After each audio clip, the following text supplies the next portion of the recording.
Perkenalkan, nama saya Nurul Yakin dengan NIM A10122411138. Di sini saya akan menjelaskan tentang atau menjelaskan UTS yang telah diberikan oleh dosen saya, Bu Evi Purwanti, sebagai pengampu mata kuliah Hukum Internasional.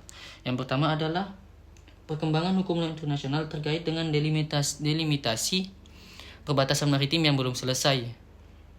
Dalam hal ini, UNCLOS tetap menjadi rujukan utama seperti hukum dasar UNCLOS dan kewajiban negosiasi. Karena pada pasal 74 ZEE dan pasal 83 Continental Shelf mewajibkan negara-negara untuk mencapai penyelesaian melalui negosiasi berdasarkan international law dan prinsip-prinsip yang adil.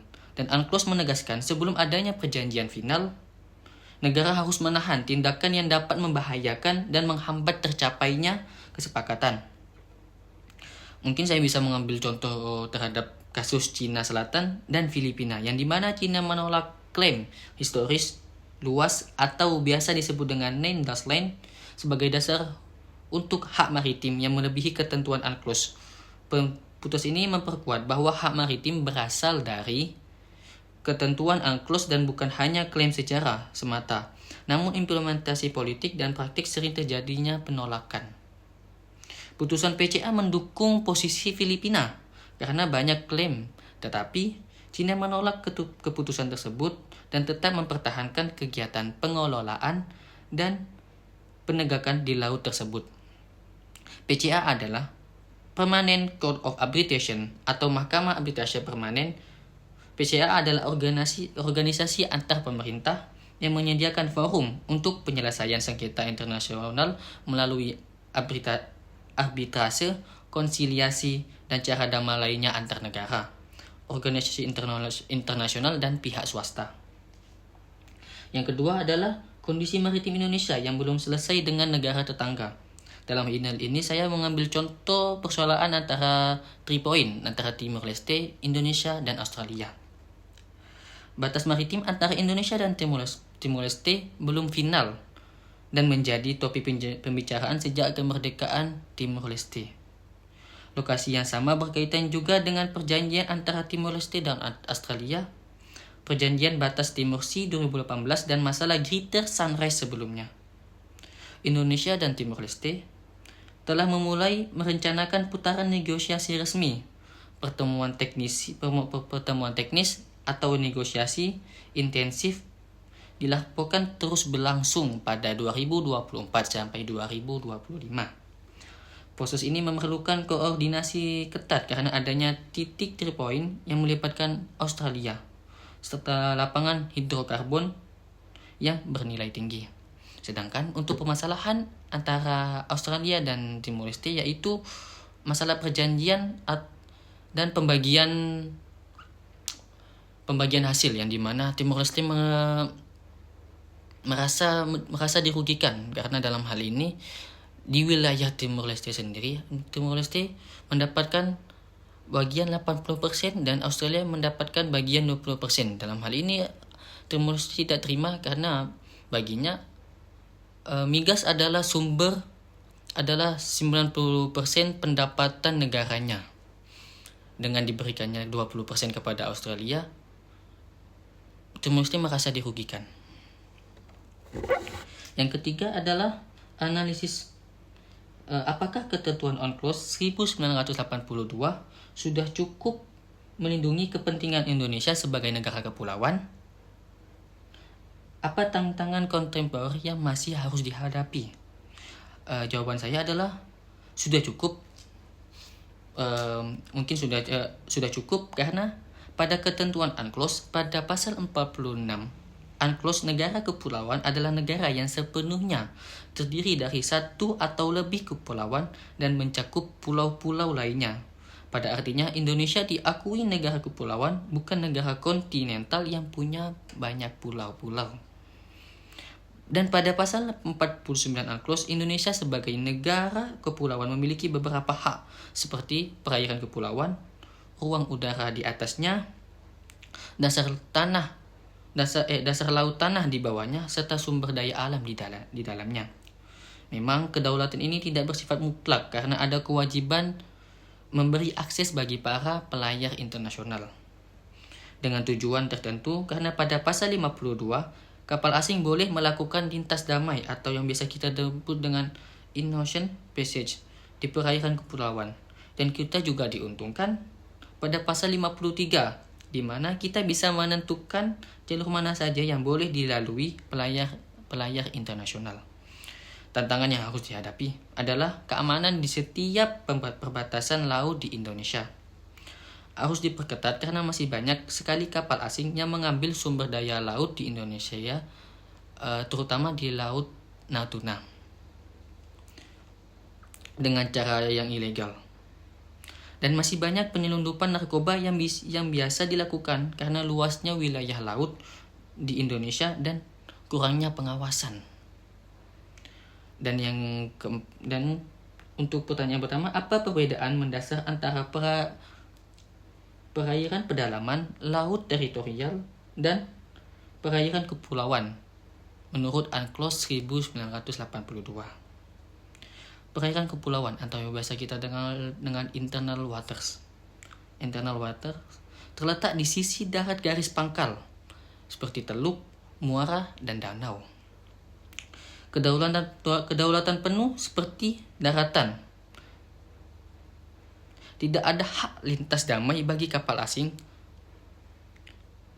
Sedangkan laut teritorial atau yang bisa kita sebut dengan territorial sea, zona laut maksimum 12 mil laut dari garis pangkal. Yang dimana kedaulatan penuh atas laut, dasar laut, dan udara di atasnya. Sedangkan di sini kapal asing punya hak lintas damai atau yang disebut dengan in-ocean passage asal tidak mengganggu keamanan. Sedangkan perairan kepulauan atau yang bisa kita sebut dengan archipelagic waters, perairan di dalam garis pangkal kepulauan yang menghubungkan pulau-pulau terluar di bawah kedaulatan negara kepulauan. Kapal asing mempunyai hak lintas damai, hak lintas alur kepulauan atau yang bisa kita sebut dengan ASLP. Lebih luas, berlaku juga untuk kapal, perang, atau pesawat. Yang dibedakan adalah kedaulatannya, yang dimana pada perairan pedalaman kedaulatan penuh seperti daratan, sedangkan di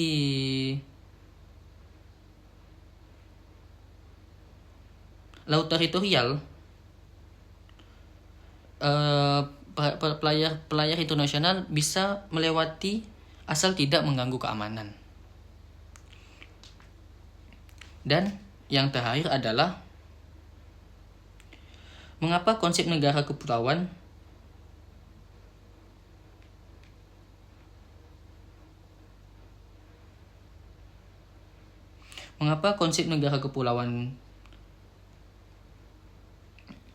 atau archipelagic penting bagi Indonesia dan bagaimana implikasi terhadap kedaulatan serta hak lintas kapal asing. Mengapa konsep negara kepulauan penting bagi Indonesia? Sebelum UNCLOS 1982, hukum laut internasional hanya mengenal negara pantai atau biasa kita sebut dengan coastal state dan tidak mengatur secara khusus negara yang terdiri banyak pulau, sedangkan di Indonesia mempunyai lebih dari 17.000 pulau. Awalnya diperlakukan seperti negara pantai biasa. Laut di antara pulau dianggap sebagai laut bebas atau high seas yang bisa dilintasi kapal asing tanpa kontrol penuh Indonesia. Pada tahun 1957, Indonesia memproklamasikan Deklarasi Juanda yang menyatakan bahwa laut di antara dan di dalam kepulauan Indonesia merupakan satu kesatuan wilayah nasional. Konsep ini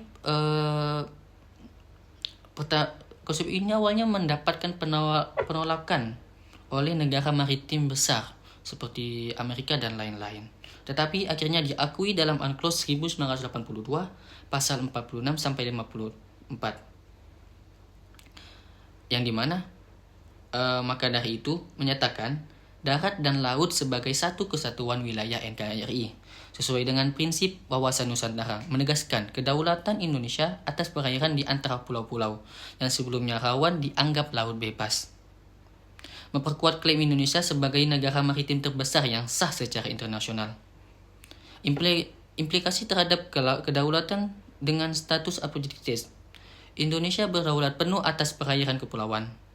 yang terdapat pada pasal 49 Unclos 1982, kedaulatan yang mencakup airspace atau udara, water column atau ruang air, seabed atau dasar laut, dan subsoil, tanah di bawah dasar laut. Hal ini memperluas wilayah yurisdiksi Indonesia. Total wilayah kedaulatan laut bertambah luas, menghubungkan pulau-pulau menjadi satu kesatuan, mengurangi resiko kehilangan wilayah, dan menjamin pemanfaatan sumber daya laut seperti ikan, minyak, gas, dan mineral secara eksklusif. Implikasi terhadap hak lintas kapal asing. Unclos 1982 memberikan kompromi antara kepentingan kedaulatan negara, kepulauan, dan kepentingan navigasi internasional. Hak lintas damai yang telah saya sampaikan, yaitu in-ocean passage, berlaku di perairan kepulauan sama seperti di laut teritorial. Kapal asing boleh melintas asal tidak mengancam keamanan. Negara kepulauan boleh mengatur, tapi tidak boleh menolak secara semena-mena.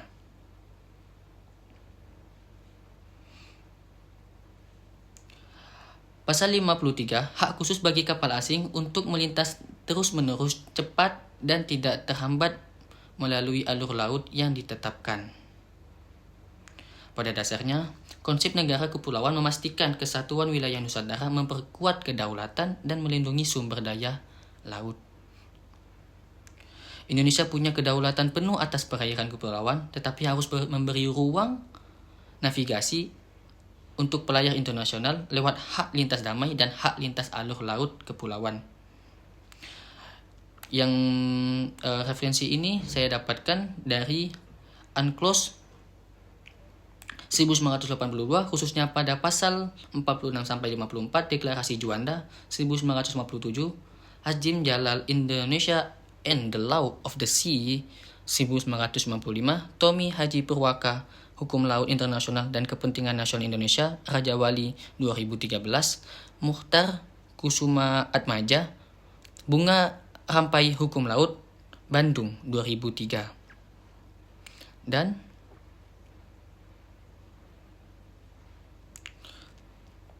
Dan Unclos Convention Text 5 dan 6, artikel 74 dan 83. Permanent Court of Arbitration, South China Sea Arbitration, Philippines versus China, 12 Juli 2016. Mungkin itu saja yang bisa saya sampaikan. Kurang lebihnya mohon maaf. Wabillahi taufiq wal hidayah. Assalamualaikum warahmatullahi wabarakatuh.